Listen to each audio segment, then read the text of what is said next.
ngoma ndini chimushi apana ngandimisa 276 Mr. Problem again and again and again.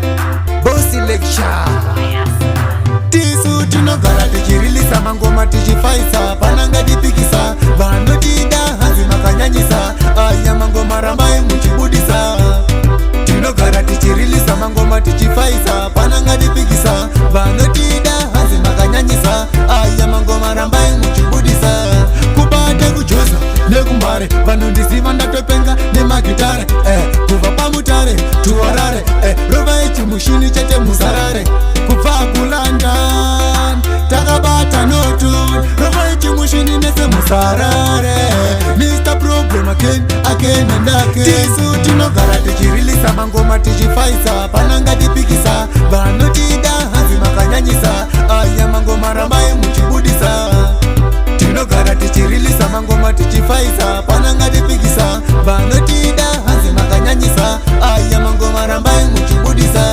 mafanzi angu one love inini one love azina basa tinagana gauro pamamonya ipapo senge sauro ropa katanzi kakapenga ufinure mamero vanovenga apananga timisa 276 tisu tinogara tichirilisa mangoma tichifaisa pananga tipikisa vanotida hanzi makanyanyisa aya mangoma rambai muchibudisa tinogara tichirilisa mangoma tichifaisa pananga tipikisa vanotida hanzi makanyanyisa aya mangoma rambai muchibudisa kubate kujosa nekumbare vanondisiva ndatopenga nemagitare kubva pamutare tuwarare rova ichimushini chete musarare kubva kulandan takabata noton rova ichimushini nese musarare Mr. Problem again and again. Tisu tinogara tichirilisa mangoma tichifaisa pananga tipikisa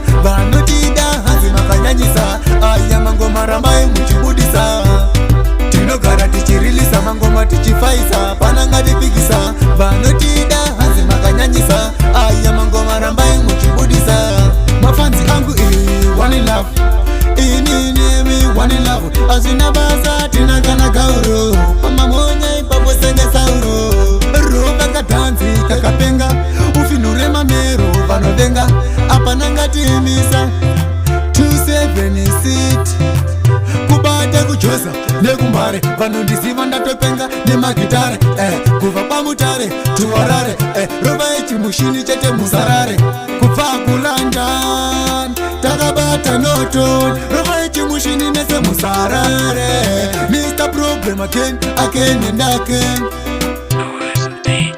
Ndinonzi noisiti pamangoma ndini chimushi 276 tikatiche manje wayase apananga tizo wala zindatimi boskiras